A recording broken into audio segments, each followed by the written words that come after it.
പരൂസ്യ. കർത്താവിൻ്റെ രണ്ടാം വരവിനായി ഒരുങ്ങി ആഗമന കാലത്തിൽ പ്രത്യാശയോടെ ഒരുങ്ങുന്ന നിങ്ങൾക്കേവർക്കും പരൂസ്യ എന്ന ധ്യാന ചിന്തകളിലേക്ക് സ്വാഗതം. കഴിഞ്ഞ ദിവസം നാം പ്രത്യാശയോടെ കാത്തിരിക്കണമെന്നും പ്രത്യാശയോടെ എങ്ങനെയാണ് നാം കാത്തിരിക്കേണ്ടതെന്നും പ്രത്യാശയോടെ കാത്തിരിക്കുന്നതിന് യേശുവിൻ്റെ ഭൗതിക ശരീരമായ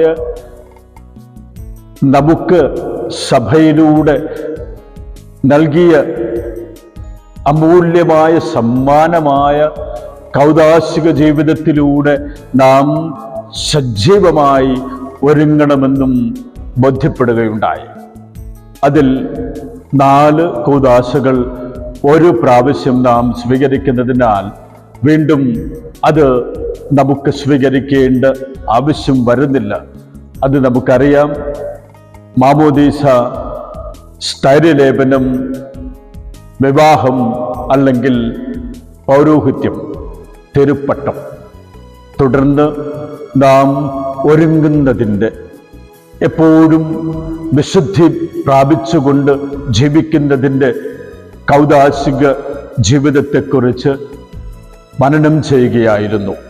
അതിൽ സ്ഥൈര്യലേപനം എന്ന് വലിയ അമൂല്യമായ നിധിയിലൂടെ നമുക്ക് ലഭിച്ച പരിശുദ്ധാത്മാവിൻ്റെ ചൈതന്യം നഷ്ടപ്പെട്ടത് വീണ്ടും നൽകുന്ന അമൂല്യമായ ഒരു കൂദാശ രോഗീലേപനം, സൗഖ്യം നൽകുന്ന, ശരീരത്തിനും ആത്മാവിനും സൗഖ്യം നൽകുന്നതിലൂടെ നമുക്ക് അന്വർത്ഥമായി ലഭിക്കുന്നു എന്ന് നാം തിരിച്ചറിഞ്ഞു. രണ്ടാമത്തെ ഒരു കൂദാശയായി നാം ഇന്ന് ധ്യാനിക്കുന്നത് അനുരഞ്ജന കൂദാശ അല്ലെങ്കിൽ കുംഭസാരം. എന്താണ് അനുരഞ്ജന കൂദാശയുടെ സവിശേഷതയെന്ന് ഇന്ന് നാം ചിന്തിക്കുകയാണ്.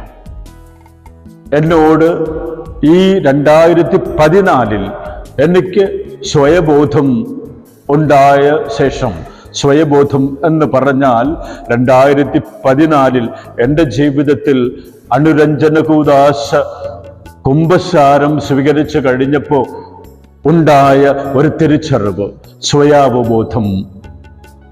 കുംഭസാരിച്ചു കഴിഞ്ഞ് ഇരിക്കുന്ന സമയം കർത്താവ് എൻ്റെ ഉള്ളിൽ ഞാനുമായി സംഭാഷിക്കുന്നത് തിരിച്ചറിഞ്ഞു.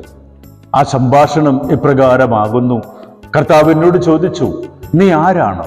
ഞാൻ പറഞ്ഞു, ഞാൻ അങ്ങയുടെ ദാസൻ, അങ്ങ് എന്നെ പുരോഹിതനാക്കി. അതല്ല ഞാൻ ഉദ്ദേശിച്ച ചോദ്യത്തിൻ്റെ ഉത്തരം എന്ന് കർത്താവ് പറഞ്ഞിട്ട് കർത്താവ് എന്നോട് പറഞ്ഞു, ബദനി ആശ്രമത്തിൽ പോയി കുംഭസാരിച്ചിരിക്കുന്ന എന്നോട് കർത്താവ് പറയുന്നു, നീ അനുരഞ്ജന കൂദാശ കുംഭസാരം കഴിഞ്ഞ് ഇരിക്കുന്ന മനുഷ്യനാണ്.